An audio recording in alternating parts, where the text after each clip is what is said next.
ألا بذكر الله تطمئن القلوب. أعوذ بالله من الشيطان الرجيم. بسم الله الرحمن الرحيم. القارعة ما القارعة وما أدراك ما القارعة يوم يكون الناس كالفراش المبثوث وتكون الجبال كالعهن المنفوش فأما من ثقلت موازينه فهو في عيشة راضية وأما من خفت موازينه فأمه هاوية وما أدراك ما هي نار حامية. صدق الله العظيم. بسم اللہ الرحمن الرحیم. سورہ القارعہ. قیامت کے مختلف نام ہیں جو قرآن پاک میں خود استعمال ہوئے. حاقہ بھی قیامت کا نام ہے، غاشیہ بھی قیامت کا نام ہے، اسی طرح یہ قارعہ یہ بھی قیامت کا نام ہے. مختلف نام قرآن میں، سورہ غاشیہ کے نام سے سورت بھی ہے، حاقہ کے نام سے بھی سورت ہے، اور بھی مختلف نام ہیں قیامت کے. انہی میں ایک نام ہے قارعہ، یہ بھی قیامت کا نام. پچھلی آیات میں بھی تقریباً قیامت کے حوالے سے ذکر تھا، خاص طور پر سورہ زلزال میں اذا زلزلت الارض زلزالھا، اور اس طرح یہاں بھی قیامت کے حوالے سے تذکرہ ہے. اور کہا یہ گیا ہے القارعہ. القارعہ کا مطلب ہوتا ہے کھٹکھٹانے والی، کھڑکھڑانے والی.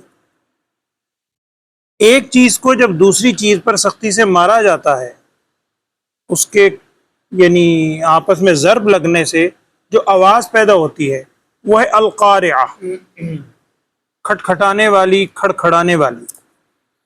چونکہ قیامت کا جب منظر ہوگا، اللہ معاف فرمائے، زمین و آسمان گر پڑیں گے، ستارے جھڑ پڑیں گے، اور چیزیں ایک دوسرے کے ساتھ ٹکرائیں گی. پہاڑوں کے بارے میں قرآن میں ہے دوسری جگہ کہ وَيَسْأَلُونَكَ عَنِ الْجِبَالِ فَقُلْ يَنْسِفُهَا رَبِّي نَسْفًا فَيَذَرُهَا قَاعًا صَفْصَفًا. دوسری جگہ وَيَسْأَلُونَكَ عَنِ الْجِبَالِ ایک اور جگہ الفاظ آتے ہیں جہاں ہے کہ اللہ تعالیٰ فرما رہے ہیں کہ یہ آپس کے اندر یعنی ایک دوسرے سے ٹکرا پڑیں گے. تو وہ جو کیفیت ہوگی قیامت میں کہ ایک دوسرے سے چیزیں ٹکرائیں گی، پہاڑ بھی روئی کے گالوں کی طرح اڑیں گے، یہاں بھی الفاظ آ رہا ہے. تو اس موقع پر جو منظر ہوگا اس کی منظر کشی کی گئی ہے القارعہ ما القارعہ وما ادراک ما القارعہ. وہ کھڑکھڑانے والی یا کھٹکھٹانے والی ما القارعہ، آگے خود ہی کہا جا رہا ہے وہ کھڑکھڑانے والی کیا ہے، سوالیہ انداز میں.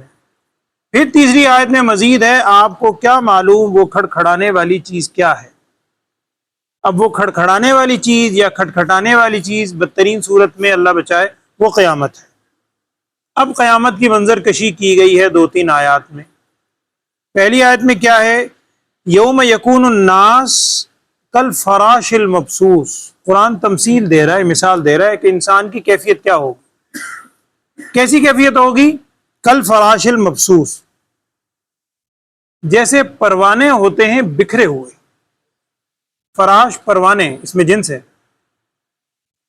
پروانے آپ نے دیکھا ہوگا جب لائٹ کی طرف وہ آتے ہیں، ایک تو وہ بھی ایک دوسرے سے ٹکرا رہے ہوتے ہیں، انہیں کوئی ہوش نہیں ہوتا، بکھرے ہوئے ہوتے ہیں اور دیوانہ وار ایک سمت میں بھاگ رہے ہوتے ہیں.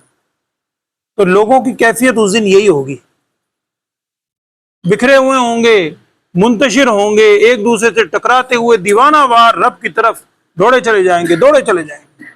ہم اردو میں بولتے ہیں نفسا نفسی، نفسا نفسی کی کیفیت جو ہوگی. اور قرآن نے پیچھے آپ اب تو ساری آیت سن چکے ہیں، تو آخری آیات ہے کہ یوم یفر المرء من اخیہ وامہ وابیہ وصاحبتہ وبنیہ. اس دن انسان بھاگے گا، فرار پکڑے گا اپنی ماں سے، باپ سے، بھائی سے، بیوی سے، سب سے بھاگے. تو قیامت کا منظر تو ایک کیفیت قرآن نے یہاں بیان کی کہ یوم یکون الناس، لوگ ایسے ہو جائیں گے کل فراش المبثوث، یہ کوئی کہانی نہیں، سچی بات ہے، کہ جیسے کہ پروانے ہوتے ہیں بکھرے ہوئے، انہیں بھی ہوش نہیں ہوتا، کوئی ایک دوسرے کی فکر نہیں کرتا، ایک ٹکرا رہا ہے دوسرا ٹکرا رہا ہے، اس پر گر رہے ہیں ٹکرا رہے ہیں، وہ کیفیت انسان کی ہوگی، دیوانہ وار میدان حشر میں اللہ کے حضور دوڑیں گے۔ اور پہاڑوں کی کیفیت کیا ہوگی؟ یہ تو انسان ہے۔ وَتَكُونُ الْجِبَالِ، یہ جو آج بڑے ہیبت ناک انسان کو لگتے ہیں، جس پہاڑ کو سر کرنا، اس پہ چڑھنا، یہ بندوں کے لیے جناب ایک بہت بڑا اعزاز سمجھتے ہیں، اور بعض پہاڑ کے جس پہ اب تک بھی سر نہیں کر سکے، کوششیں کر رہے ہیں، پہاڑ ایک ہیبت ناک چیز ہے۔ ان پہاڑوں کی کیفیت قیامت میں کیا ہوگی؟ وَتَكُونُ الْجِبَالُ كَالْعِهْنِ الْمَنْفُوشِ، جیسے روئی کو جب پینچ دیا جاتا ہے، روئی پینچتے ہیں دھنکتے ہیں تو آپ نے دیکھو روئی اڑتی ہے اس وقت، تو جیسے رنگین ہوئی اڑتی ہے دھنکی ہوئی، وہ کیفیت اس وقت پہاڑوں کی ہو جائے گی، نعوذ باللہ، وہ اس وقت پہاڑوں کی کیفیت ہوگی۔ یہ ہے وَيَسْأَلُونَكَ عَنِ الْجِبَالِ فَقُلْ يَنْسِفُهَا رَبِّي نَسْفًا، وہ آپ سے سوال کرتے ہیں پہاڑوں کے بارے میں، آپ بتائیں کہ اللہ تعالیٰ ان کو اس وقت ایسی کیفیت کر دے گا کہ اڑتے پھریں گے، ایک دوسرے سے ٹکرا رہے ہوں گے۔ تو یہ کیفیت پہاڑوں کی ہوگی جیسے دھنکی ہوئی اون ہوتی ہے۔ کب؟ القارعہ، جب وہ کھڑکھڑانے والی آئے گی۔ آپ کو کیا معلوم وہ کھڑکھڑانے والی کیا ہے؟ اس دن لوگوں کی یہ کیفیت ہوگی، پہاڑوں کی یہ کیفیت ہوگی۔ آگے کیا فرمایا کہ اس ساری کیفیت کے بعد اللہ کے حضور انسان پیش ہوگا، اور وہاں پھر انسان کے اعمال نامے سامنے لائے جائیں گے، وزن اعمال ہوگا۔ فَأَمَّا مَنْ ثَقُلَتْ مَوَازِينُهُ فَهُوَ فِي عِيشَةٍ رَاضِيَةٍ، ثقل ہم اردو میں بولتے ہیں، یہ چیز ثقیل ہے، بھاری ہے، موازین وزن ترازو، جس کے نامہ اعمال اس دن بھاری نکل آیا، فَهُوَ فِي عِيشَةٍ رَاضِيَةٍ، وہ عیش والی زندگی میں ہوگا، رضا والی زندگی میں ہوگا، اللہ تعالیٰ کی خوشنودی والی زندگی میں ہوگا، جس کا اعمال نامہ اس دن بھاری ہوا، یعنی نیکیوں کا پلڑا بھاری ہوا۔ اور پیچھے یہ الفاظ آپ سن چکے ہیں کئی جگہ پر۔ ایک جگہ اللہ تعالیٰ نے فرمایا وَنَزَعُ الْمَوَازِينَ الْقِسْطَ لِيَوْمِ الْقِيَامَةِ، سورہ زمر ہے غالباً، اس میں اللہ تعالیٰ فرما رہے ہیں وَنَزَعُ الْمَوَازِينَ الْقِسْطَ لِيَوْمِ الْقِيَامَةِ، کہ قیامت کے روز اللہ تعالیٰ میزان قائم فرمائیں گے۔ اسی سے علماء نے لکھا ہے کہ قیامت میں انسان کے اعمال کا وزن ہوگا، گنتی نہیں ہوگی، اعمال کی تعداد نہیں دیکھی جائے گی کتنے عمل کیے، عمل بے شک تھوڑے ہیں، لیکن یہ دیکھا جائے گا کیسے عمل کیے، اس عمل میں وزن کتنا ہے۔ آپ دیکھ لیے ترازو کے اندر ہی اگر ایک طرف ایک چیز رکھی ہو لیکن بڑی وزنی ہو، کوانٹٹی میں وہ ایک ہے لیکن وزنی بڑی ہے، دوسری طرف آپ ہزاروں کاغذ کے ٹکڑے رکھ دیں، پرزے رکھ دیں، وہ گنتی میں تو 1000 سے اوپر ہیں لیکن ان کا وزن کیا ہے؟ کچھ بھی نہیں، پھوکے ہیں، روئی ہے بالکل، ہلکے ہلکے بالکل ذرے، ان کا وزن ہی کوئی نہیں۔ تو اس روز قیامت میں اللہ تعالیٰ اعمال کا وزن فرمائے گا۔ اچھا، اعمال میں، نیکی کے عمل میں وزن پیدا کیسے ہوتا ہے؟ یہ کل پرسوں بھی ہمارے سامنے بات آئی تھی، پیدا ہوتا ہے 2 وجہ سے۔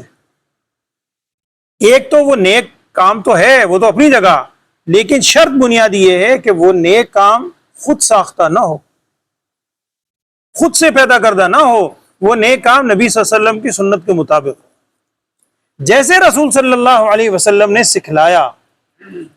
لَقَدْ كَانَ لَكُمْ فِي رَسُولِ اللَّهِ أُسْوَةٌ حَسَنَةٌ، یہ اسوہ حسنہ صرف عبادت میں، نماز میں تھوڑی ہے، زندگی کے ہر معاملے میں۔ تو وہ عمل جو بھی انسان کرے گا نیک کام، ایک تو وہ نبی صلی اللہ علیہ وسلم کے بتلائے ہوئے طریقے کے مطابق ہو، سنت کے مطابق ہو، اور دوسری بنیادی شرط یہ ہے کہ عمل کرتے کے اندر خلوص بھی ہو، ریاکاری دکھلاوا نہ ہو۔ وہ عمل اگر خلوص سے کیا جائے، اللہ کی رضا کی نیت سے، انما الاعمال بالنیات، اور نبی صلی اللہ علیہ وسلم کی سنت کے مطابق کیا جائے، پھر عمل کے اندر وزن پیدا ہوتا ہے۔ تو فَأَمَّا مَنْ ثَقُلَتْ مَوَازِينُهُ، جس کا یعنی نامہ اعمال اس دن وزنی ہو گیا، فَهُوَ فِي عِيشَةٍ رَاضِيَةٍ، وہ بڑی عیش والی زندگی میں ہوگا، اللہ کی رضامندی والی زندگی میں ہوگا۔ اور اللہ نہ کرے، اللہ نہ کرے ہوگا ایسا۔ اس کے بالمقابل اما من خفت موازینہ، بہرحال وہ شخص جس کا میزان عمل وہاں ثقلت تھا، بھاری، یہاں خفت ہے، تخفیف، ہلکا ہو گیا یعنی اس کی نیکیوں کا پلڑا ہلکا ہوا تو وہ کیا ہوگا؟ قرآن تو کہہ رہا ہے فَأُمُّهُ ہاویہ، لفظی معنی ہے اس کی ماں ہاویہ ہے۔ ماں کو کہتے ہیں امن، اس کی ماں ہاویہ ہے۔ اور یہاں مفسرین نے لکھا ہے کہ امہ ہاویہ، لفظی معنی یہ ہے اس کی ماں ہاویہ ہے، مطلب اس کا ترجمہ عام طور پہ کیا جاتا ہے اس کا ٹھکانہ ہاویہ ہے۔ تو یہ امہ کیوں کہا؟ دیکھیں جیسے چھوٹا بچہ ہوتا ہے بالکل نو مولود، خاص طور پہ نیو بورن بیبی، اس کا ٹھکانہ وہ ماں کی گود ہی ہوتی ہے، اور وہ ہر وقت ماں اس کو اٹھائے اٹھائے پھرتی ہے، وہ اس کو بھی پتا ہے میری گود یہی ہے، وہیں گود میں آ کے اسے سکون ملتا ہے، وہیں آ کے سوتا ہے، اس کا ٹھکانہ ہے۔ تو اسی طرح جس نے یہ عمل کیا اس کا ٹھکانہ ہاویہ ہوگا۔ اور دوسرا معنی یہ لکھا مفسرین نے کہ جیسے ماں ہر وقت بچے کو چمٹائے رکھتی ہو، گود سے جدا نہیں کرتی، ذرا 2 منٹ کو جائے پھر آگے بچے کو اٹھا کے دیکھتی ہے، پھر آگے اٹھا کے دیکھتی ہے۔ اللہ نے فطری طور پر اس کے دل میں محبت رکھی ہے، اور پھر 9 مہینے اس نے اس کو اٹھایا پیٹ میں، کیسے محبت نہ ہوگی؟ تو اسی طرح جیسے وہ چمٹائے رکھتی ہے، اللہ معاف فرمائے، وہ جو آگے اس کی وضاحت آ رہی، وہ آگ اس کو یعنی چمٹائے رکھے گی، چمٹ کے رہے گا، آگ سے نکلنے نہیں پائے۔ تو جس شخص کا میزان عمل نام اعمال ہلکا ہوا اس کا ٹھکانہ یہ ہوگا۔ وہ حدیث پہلے بھی میں نے آپ سے عرض کی۔ دیکھیں اللہ تعالیٰ سے امید تو بندے کو ہر وقت اچھی رکھنی چاہیے، حدیث کا مفہوم بھی ہے، حدیث قدسی ہے، اللہ تعالیٰ نے فرمایا بندہ میں بندے کے ساتھ اس کے گمان کے مطابق ہوتا ہوں، جیسا وہ گمان کرتا ہے مجھ سے اچھا گمان رکھے گا تو میں بھی اس کے ساتھ انشاءاللہ اچھا رکھوں گا۔ لیکن خالی گمان سے تو کام نہیں چلتا، وہ تو بات صحیح ہے، نیک عمل کرے لیکن گمان بھی رکھے۔ وہ حدیث کا مفہوم پہلے بھی میں نے عرض کیا تھا ایک موقع پہ، کہ آپ صلی اللہ علیہ وسلم نے ایک موقع پہ ارشاد فرمایا کہ اللہ تعالیٰ قیامت کے روز جو بے حساب و کتاب، بغیر حساب و کتاب کے جنت میں داخل ہوں گے نا، حدیث میں اس کی تعداد آتی ہے وہ 70,000 لوگ ہوں۔ آگے اس کی وضاحت بھی ہے وہ کون ہے، وہ میں تفصیل نہیں عرض کر رہا۔ بعض صحابہ نے پوچھا، لکھا ہے کہ یا رسول اللہ 70,000 آپ صلی اللہ علیہ وسلم کی امت میں سے؟ اب امت میں کوئی صحابہ کے زمانے کے تھوڑی تھے، وہ امت تو اب بھی چل رہی ہے اور قیامت تک آپ صلی اللہ علیہ وسلم کی امت چلے گی۔ اب وہاں کروڑوں اربوں آدمی آپ صلی اللہ علیہ وسلم کی امت میں آگے چلے آ رہے ہیں، ان میں 70,000، یا اللہ! تو صحابہ کے دل میں بھی ایک اچنبھا ہوا۔ اب آگے سنیے ذرا اور سے سنیے گا، 3 الفاظ ہیں بے حساب و کتاب جانے والے، اور تینوں صحیح احادیث میں ہیں، مختلف روایات میں یہ صحیح احادیث ہیں، یعنی روایت کی روح سے جو اہل علم نے لکھا ہے مفسرین نے۔ ایک حدیث میں تو یہ ہے کہ 70,000 جنت میں جائیں گے، اور ہر 1,000 کے ساتھ اللہ تعالیٰ 70,000 بھیجے گا، ہر 1,000 اپنے ساتھ 70,000 مزید کو جنت میں لے کر جائے گا۔ اور دوسری حدیث میں یہ ہے کہ ہر شخص ان 70,000 میں سے ہر ایک اپنے ساتھ 70,000 کو جنت میں لے کے جائے گا انشاءاللہ۔ یہ بے حساب کی بات ہو رہی ہے، بغیر حساب و کتاب کے۔ اور تیسری چیز جو بعض روایات میں ہے، میں عرض کر رہا ہوں اللہ سے امید اچھی رکھیں، ہم کسی قابل نہیں، نہ ہمارا عمل نہ ہمارے پلے۔ وہ کیا ہے بلوچ صاحب اکثر سناتے ہیں، جے میں ویکھا عملہ والے ککھ نہیں میرے پلے، جے ویکھا تیرے رحمت والے تے بلے ہی بلے بلے ہی بلے۔ تو اللہ کی رحمت کو دیکھیں تو وہی ہے اصل تو رحمت۔ تو وہ کیا ہے؟ تیسرا جملہ یہ ہے، حدیث کے اندر آتا ہے کہ اللہ جل شانہ، اللہ کی شان کے مطابق، یہ متشابہات میں بھی ہے، اللہ تعالیٰ 3 مٹھیاں بھر کے، اپنی 3 مٹھیاں بھر کے بغیر حساب کتاب کے جنت میں ڈالیں گا۔ اب وہ اللہ کی مٹھی، اللہ کی رحمت میں وہ جو آ گیا، تو اللہ سے یعنی میں بار بار عرض کرنا ہوں، امید ہمیشہ اچھی رکھیں، ساتھ کوشش کریں، اپنی عمل پہ گھمنڈ نہ ہو۔ وہ تو میں نے ابھی عرض کیا کہ عمل کی قبولیت وزن پیدا کرنے کے لیے ایک بنیادی چیز ہے، سنت کے مطابق جیسا کوشش کرے اور گھمنڈ نہ کرے، وہ تو ہمارے اختیار میں ہے، تکبر نہ کرے، اس کے اندر کوئی بندے کے اندر ریاکاری نہ ہو، دکھلاوا نہ ہو۔ اگر خدا نخواستہ آ جائے دکھلاوا تو فوری طور پر توبہ استغفار کر لے، توبہ استغفار کر لے، اللہ تعالیٰ سے امید اچھی رکھے، یقیناً اللہ کی رحمت سے مایوس نہ ہو، قرآن بار بار کہہ رہا ہے۔ تو یہ یہاں قرآن کی آیت میں کیا ہے، وَأَمَّا مَنْ خَفَّتْ مَوَازِينُهُ، جس کا میزان عمل ہلکا ہوا، فَأُمُّهُ هَاوِيَةٌ، اس کا ٹھکانہ ہاویہ ہوگا، یعنی ماں اس کا ٹھکانہ ہاویہ ہوگا۔ اور وما ادراک ما ہی، خود اللہ تعالیٰ فرما رہے ہیں آپ کو کیا معلوم وہ ہاویہ جو کہا جا رہا ہے وہ کیا چیز ہے؟ آپ کو کیا پتا وہ ہاویہ کیا ہے، وہ ہے کیا جو اس کا ٹھکانہ ہوگا؟ آگے فرمایا نار حامیہ، وہ ایک آگ ہے جلانے والی، بالکل جھلسا دینے والی آگ ہے، نعوذ باللہ۔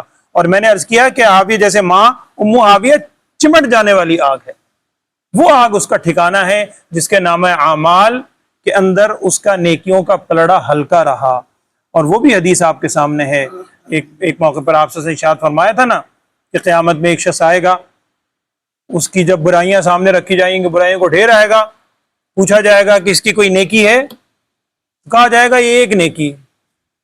اب وہ بندہ مایوس ہوا وہ ہوگا، حدیث کا مفہوم عرض کر رہا ہوں کہ اب ایک نیکی ادھر، وہ جب لا کے وہ نوشتہ لکھی ہوئی ایک نیکی اس پلڑے میں رکھی جائے گی تو یہ نیکی کا پلڑا فوراً بھاری ہو جائے گا۔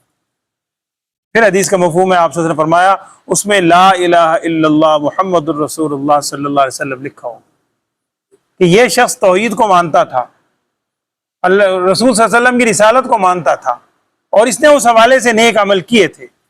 اور علماء نے اس کی وضاحت بھی لکھی ہے، واللہ عالم۔ انہوں نے لکھا ہے کہ اس کا مطلب یہ قطعاً نہیں ہوتا کہ ہم بس پیدائشی طور پر اللہ نے ایمان کی دولت دے دی ہم مطمئن ہو کے بیٹھ جائیں، بلکہ اس کا مفہوم ایک یہ بھی لکھا ہے کہ جو شخص بالکل اخیر عمر میں ایمان لایا، یا جیسے حج کرنے کے بعد ہم کہتے ہیں نا، حج کرنے کے بعد ایسے جیسے ماں کے پیٹ سے آج ہی پیدا ہوا، بہت سے ایسے نیک عمل ہیں، تو اس پاکیزگی کے بعد فوراً وہ دنیا سے رخصت ہوا تو وہ لا الہ الا اللہ محمد رسول اللہ کا پلڑا اس کو لے جائے گا۔ تو قرآن میں جگہ جگہ، کل پرسوں بھی ایک جگہ بات ہو رہی تھی، ایک صاحب بڑا الجھ رہے تھے، بار بار مجھ سے ہی پوچھ رہے تھے، میں نے ان سے عرض کیا دیکھیں ہمارے غلط فہمی بھی ایک ہے، کیونکہ قرآن میں ہر جگہ صرف آمنو نہیں ہے، بالعصر آگے آ رہی ہے سورت، بالعصر ان الانسان لفی خسر، ان الذین آمنوا خالی نہیں، آمنوا وعملوا الصالحات، ایمان اور اعمال صالحہ، ایمان اور نیک عمل۔ خالی ایمان وہ یقیناً بہت بڑا مقام ہے، لیکن یہ ایمان قبر تک اگر بچا کر لے گئے تبھی تو کام آئے گا نا۔ انما الاعمال بالخواتیم، خاتمہ، یہ قبر تک ایمان بچے گا کیسے؟ وہ بچے گا اعمال صالحہ سے انشاءاللہ۔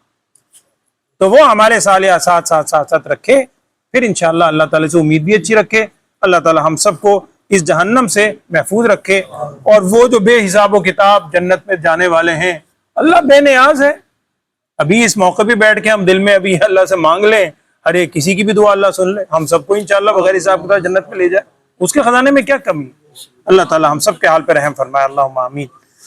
اعوذ باللہ من الشیطان الرجیم، بسم اللہ الرحمن الرحیم۔ القارعۃ ما القارعۃ وما ادراک ما القارعۃ، وہ کھٹکھٹانے والی، کھٹکھٹانے والی کیا ہے؟ وہ کھٹکھٹانے والی آپ کو کیا معلوم وہ کھٹکھٹانے والی کیا ہے؟ یوم یکون الناس کالفراش المبثوث، جس دن ہو جائیں گے لوگ جیسا کہ پروانے ہوتے ہیں بکھرے ہوئے، انسٹ بھاگے جا رہے ہیں ادھر، کوئی ان کو پرواہ نہیں، اسی طرح لوگوں کی کیفیت ہوگی۔ اور وتکون الجبال، پہاڑ اس دن ہو جائیں گے کالعہن المنفوش، جیسے دھن کی ہوئی اون ہوتی ہے، رنگین اون۔ فاما من ثقلت موازینہ فهو فی عیشۃ راضیہ، بہرحال جس شخص کا بھاری ہو گیا میزان عمل تو وہ ایسے عیش والی زندگی میں ہوگا جس سے وہ راضی ہوگا۔ واما من خفت موازینہ، جس کا نام اعمال، وزن اعمال، میزان عمل ہلکا رہا نیکی کا، فامہ ہاویہ، اس کا ٹھکانہ ہاویہ ہے، یا اس کی ماں گویا ہاویہ ہے۔ وما ادراک ما ہی، آپ کو کیا معلوم وہ ہاویہ کیا ہے؟ نار حامیہ، وہ ایک آگ ہے بھڑکتی ہوئی، جلانے والی۔ اللہ سب کو محفوظ رکھے، اللہم آمین۔ الحمدللہ رب العالمین، اللہم صلی علی سیدنا و مولانا محمد وعلی آل سیدنا و مولانا محمد وبارک وسلم ثم صلی علیہ۔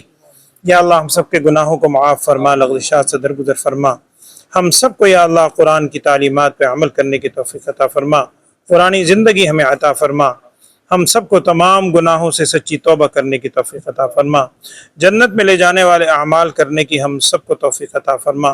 ہمارا کوئی عمل میرے مولا اس قابل نہیں ہے تیری بارگاہ میں پیش کریں، محض فضل و کرم والا معاملہ ہم پر فرما، معافی معاملہ ہم پر اور پوری امت کے اوپر فرما، ہم سب کو، پوری امت کو ایک اور نیک ہونے کی توفیق عطا فرما۔ بیماروں کے لیے دعا فرمائے، اللہ تمام بیماروں کو صحت، عافیت، سلامتی والی زندگی عطا فرما۔ وصلی اللہ تعالی علی خیر خلقہ سیدنا و مولانا محمد وعلی آلہ و اصحابہ اجمعین، آمین۔